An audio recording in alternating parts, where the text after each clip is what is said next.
Alright, welcome back folks. Howdy ho and all that nonsense. Spooktacular ghosty stuff. Last episode we found out some ghosts are just a good bit more punchable than others. And off screen I took care of the mimic that respawned right there. But yeah, honestly I don't want to go super into the possibilities of what the whole Mary and Michael apparitions may be, especially if this is the type of game that tends to use visual storytelling as a means to possibly do allegories to what's going on for all the characters involved. Ooh, cutscene. So, do you think you can resolve your burden here, even if you're dead? Well, all of my problems stem from here, so what else can I do? I guess not much? Yeah, I've actually been thinking about this. I think I've only got two options. Oh? I either need to forgive Outbound or make everyone apologize and change. I don't think making everyone say sorry to you is so easy. Especially since a lot of the people who hurt you have now ascended. Yeah, I guess not. Isn't it pathetic? Huh.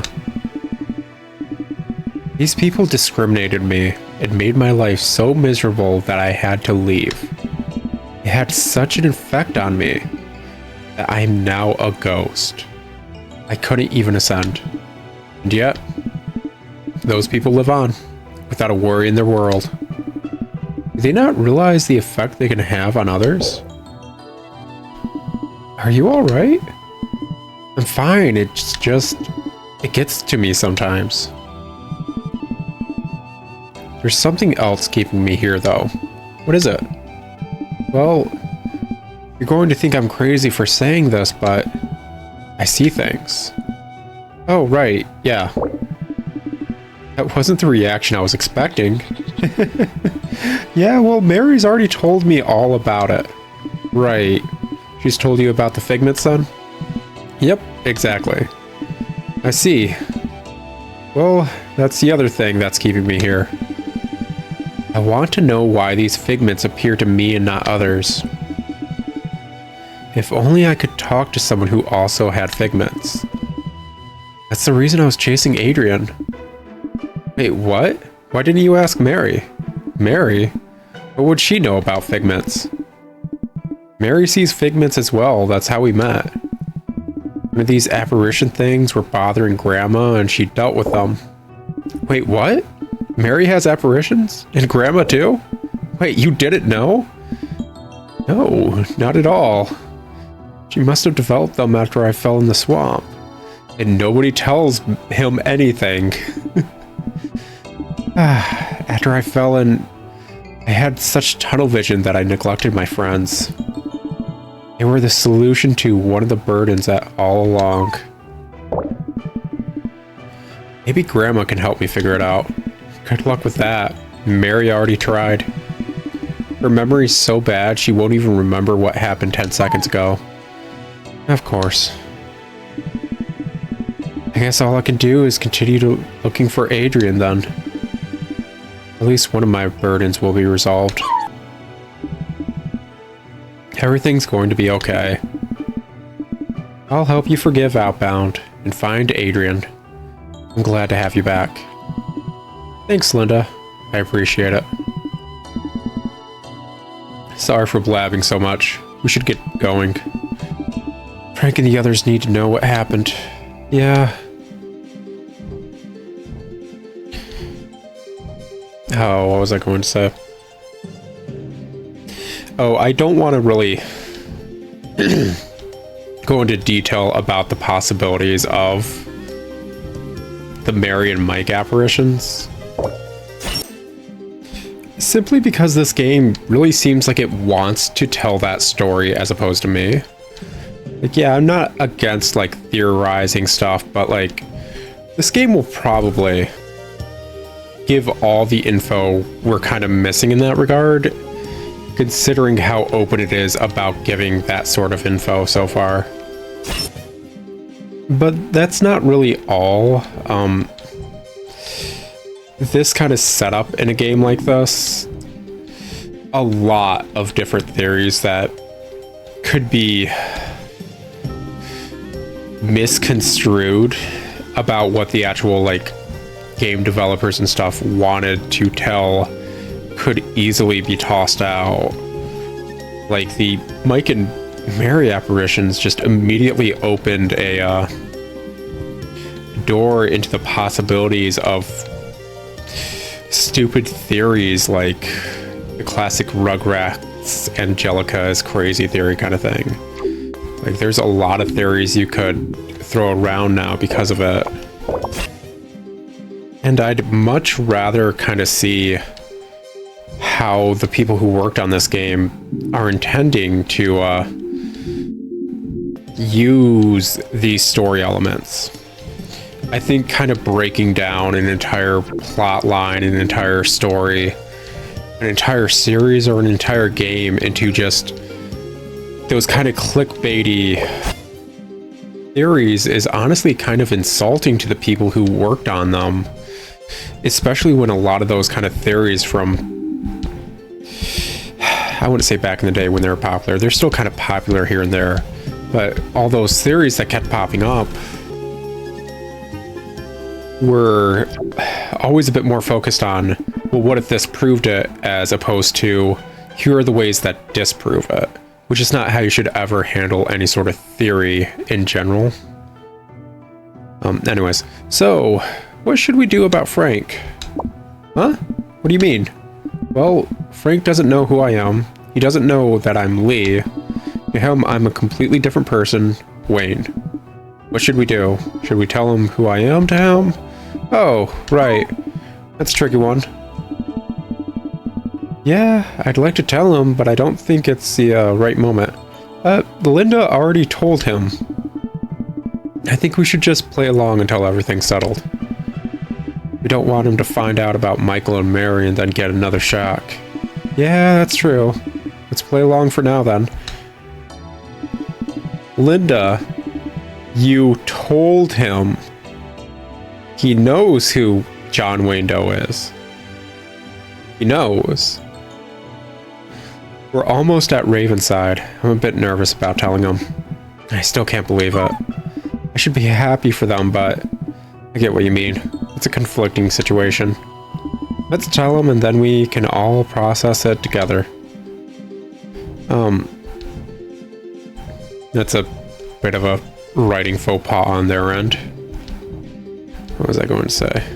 Yeah, it's a lot of those theories kind of just toss out what the entire media was up until that point. And it's insulting to the people who made the media because they want to try and force their views of it.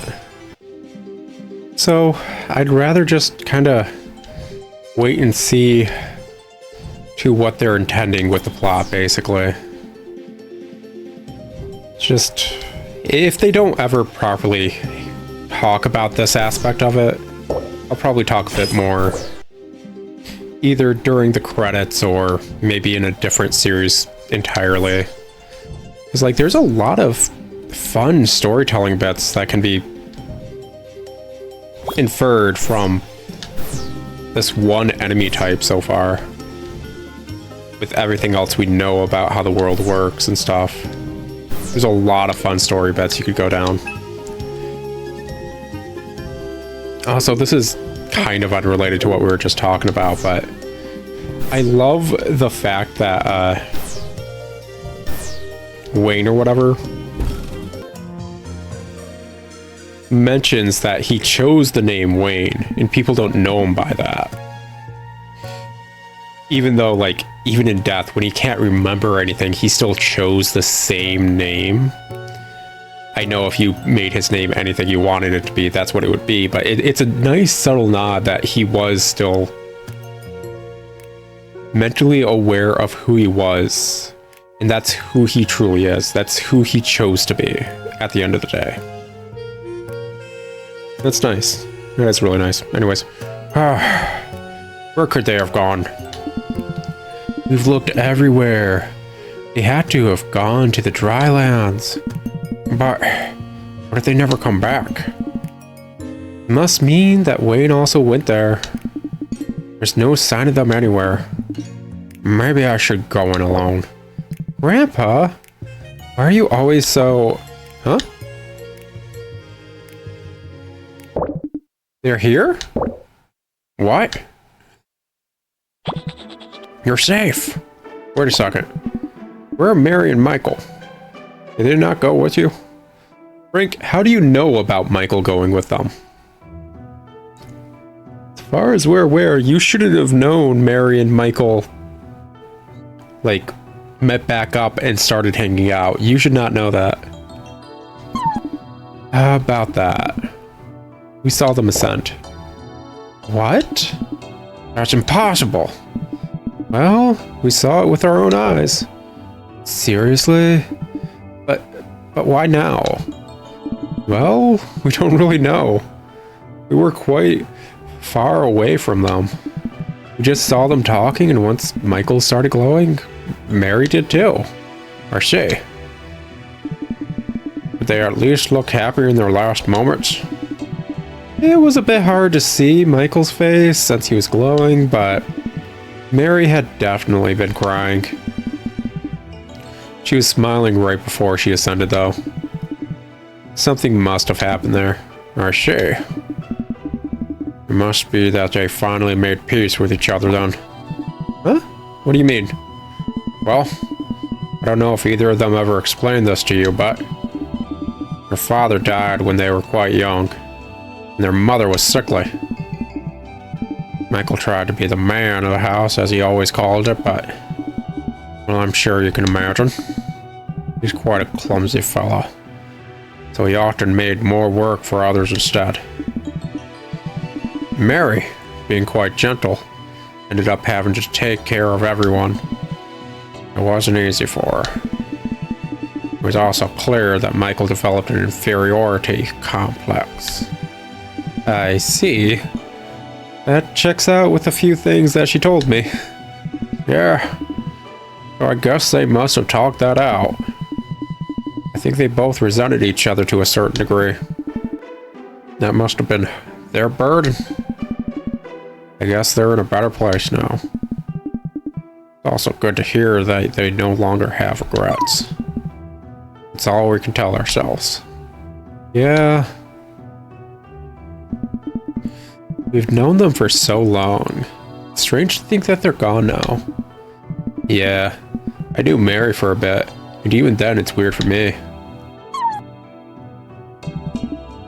What should we do? It's not like they had family besides us to tell. I think I have to take some time to process it all. I know that they didn't die, that they're probably happier up there, but ascended still feels the same as death. Yeah, it never gets easier, even in this ghostly world. Yes, I'm happy that Michael's detective obsession did hold him back. Yeah, although it's still a bit sad that he never achieved that goal. He might have changed. That's still a big part of what we remember him for. Yeah. Oh, speaking of Jason, what are you gonna do now, Wayne? Lori and Shirley told me about how you feel that one of your burdens could be solved by talking to Adrian. You continue chasing him? I don't know. I think it's the best shot I've got at ascending, but who knows if it's even worth it. Should I even try to ascend? Looks like it affects everyone the same way as dying. Well, whatever you end up doing, you always have a home with us in the southern outskirts. I think I'll be spending some time there, doing the same as before. Yeah, after all this chasing, I don't think I've got it in me anymore. I don't blame you. I've been doing it for less time than you, and I already feel drained. Well, we should probably get going. I feel like we all need a bit of rest. I agree. Wayne, Linda, we'll be staying with Frank, so if you ever want to see us, come by. That's great to hear. Glad both of you managed to get out of that swamp I've heard so much about. Yeah, only we could be with Craig too. Might as all go. It's been a tough couple of days. Wayne, Linda, I hope to see you soon.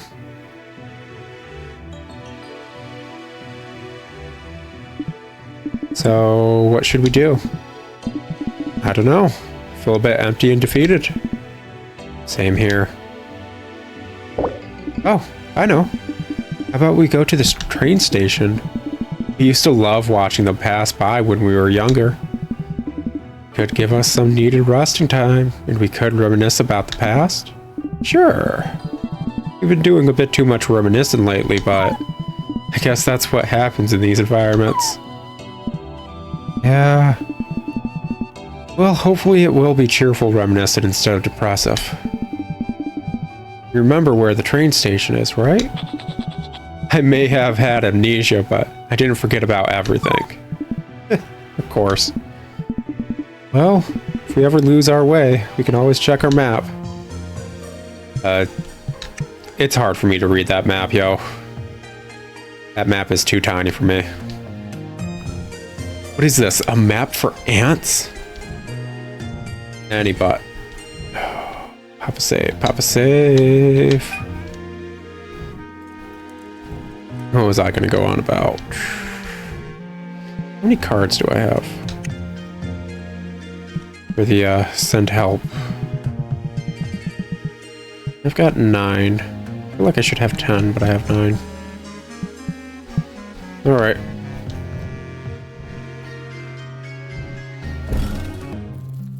I did notice another thing that I find interesting. Is that even in the menu, we're still supposedly controlling Wayne for fights and everything as well, so that kind of brings the question, are the like little chapters we're doing or whatever when we're controlling someone else, is it more so just to focus on their character growth as opposed to controlling them, say, in battle or just as a character in general? Like, so far I don't think much would change if we were controlling Wayne right now as opposed to her, but also I don't think it would be better either. I feel like this kind of gives the impression she's about to have her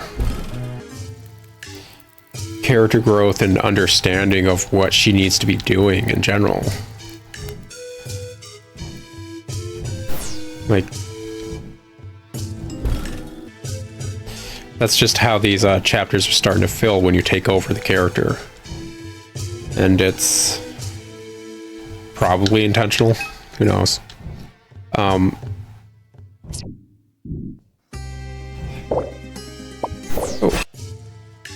If it is fully intentional in that kind of way where the characters we're controlling are starting to grow as individuals and that's the entire point, it's...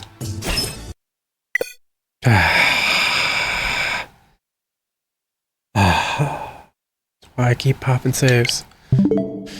Come on.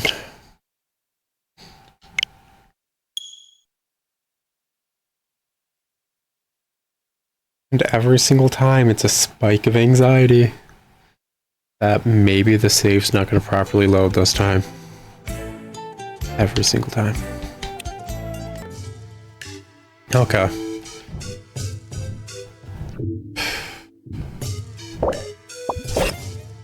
I just wanted to say, if that was what the developers were intending, that's a great use of visual storytelling that most people probably are going to pick up subconsciously at least. And honestly, that can also be very in line with our initial protagonist, John Wayne Doe, because from what he was hinting at with his sister, he kind of chickened out probably last minute. Didn't know if people were alive or dead there, but he kind of chickened out. And as soon as he became a ghost and kind of needed to follow doing certain things to relieve his burdens, even in his state that was completely forgetful, had amnesia, he still went about doing it kind of as maybe a subconscious urge almost. A subconscious urge to go to the place that, even though he was afraid of, he knew he needed to better himself, as well as like relieve his burdens. Oh, it's so annoying. I did not need to pick this lock back in the day. Oh well, couldn't have known at the time. It's not the biggest deal. I don't think there's any enemies around. Always worth a quick check. That's a mimic.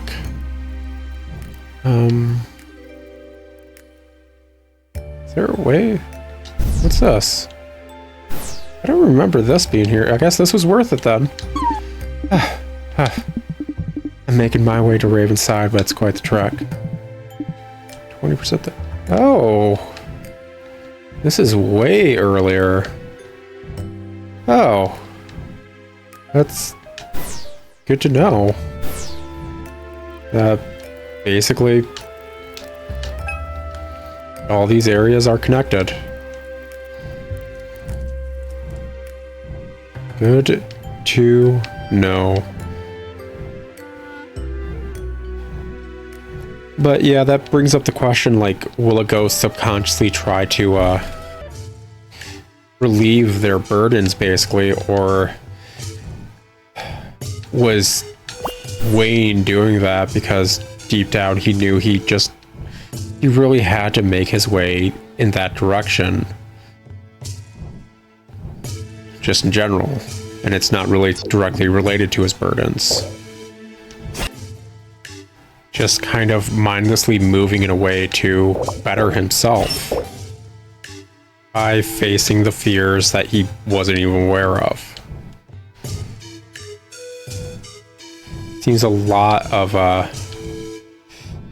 this afterlife is low-key about just tempering oneself in a sense, I guess you could say, while also letting go of the things that stop you from being the best you could be.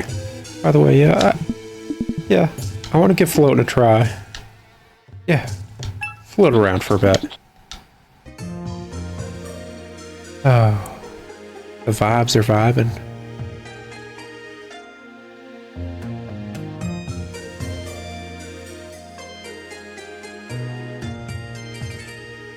Are the vibes vibing, Step Ghost?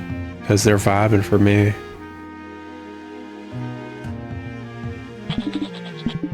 This is great, isn't it? Yeah, man.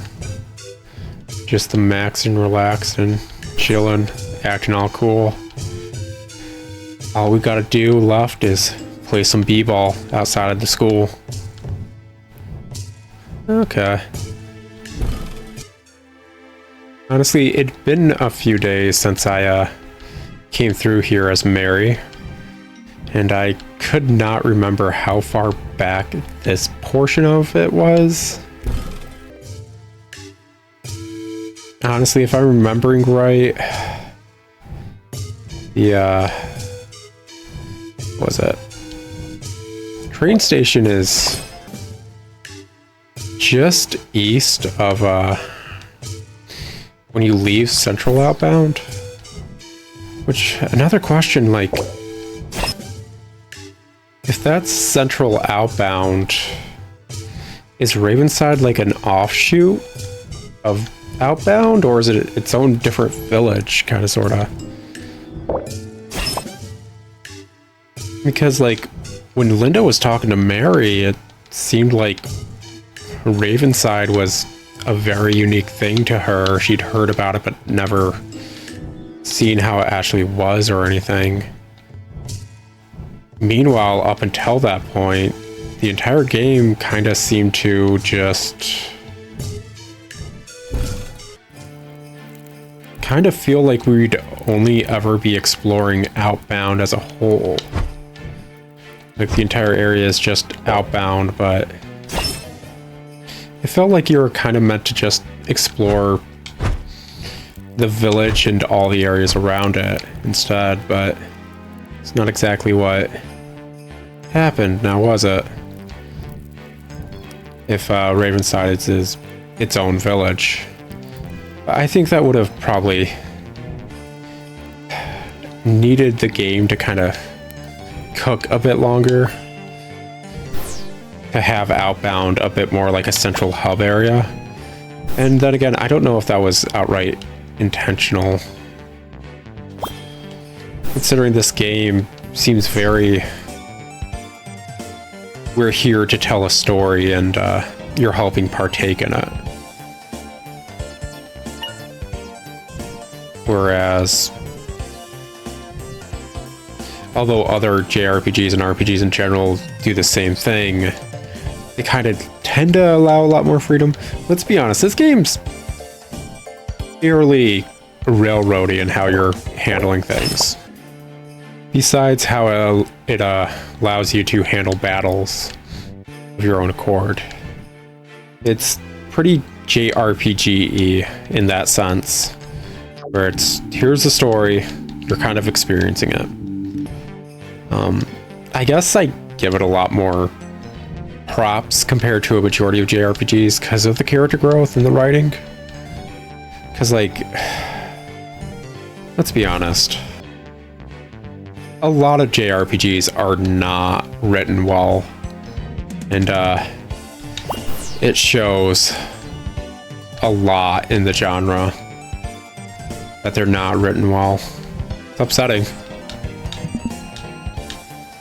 Yeah, what if I do want to get over there? I need one more send help card? Gosh dang it. Oh well.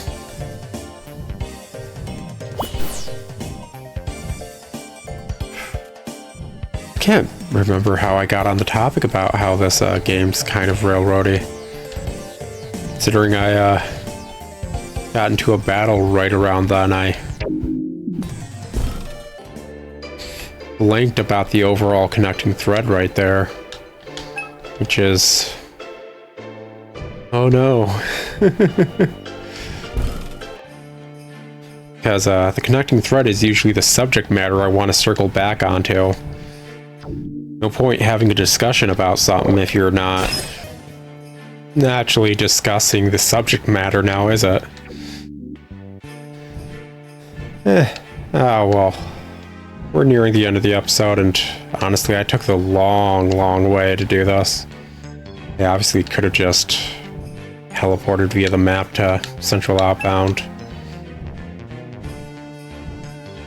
Oh, I think it was the fact that, like, the Outbound Ghost doesn't really have a central hub, even though it feels like it should with Outbound being the central hub. Especially considering the game doesn't exactly have side quests or anything. It's more so just kind of keep moving to progress the main quest, which is fine, but it's railroady. You're not giving a lot of agency. What you got going on, man? Where do you, oh, do you go from one grave to the other?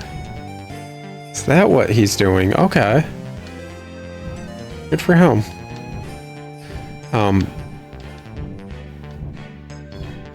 Like I said, if the game had a bit more time to cook, maybe it would have, arguably been able to be a bit more like that. Then again, maybe not. Maybe this is the full, intention of the developer, and that's fine too. This is a good story for what it is, and I enjoy it a lot. Oh. Were there enemies around here? I think there were. Sorry that I keep fighting these enemies. It's just EXP and they drop a rare item, so yeah. The area I talked about stuff I shouldn't have. I'm really gonna have to come back here and properly give that recording a listen and see. I really should have been talking about that stuff, because I was very tiptoey around subjects. As best I could be, because I know it could upset people. Oh well.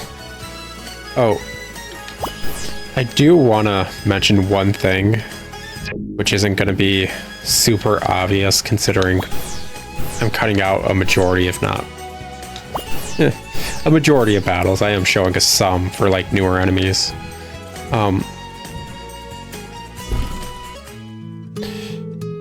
Remember when I was controlling Mary and like I just started jamming to like the battle soundtrack?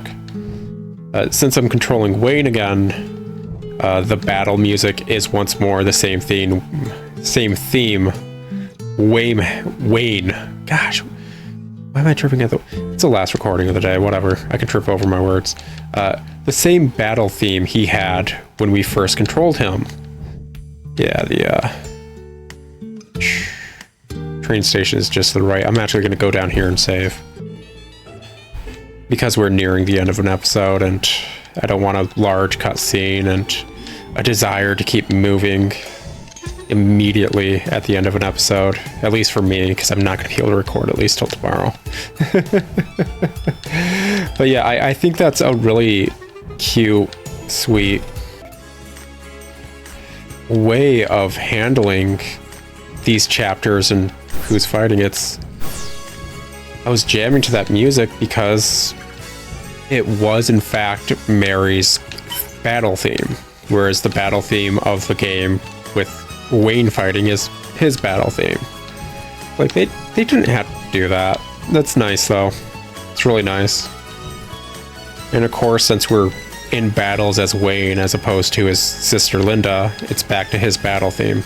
I can dig it. It's chill, it's funky, it's fresh, and it's been an episode. I'll talk to you all later. Ciao!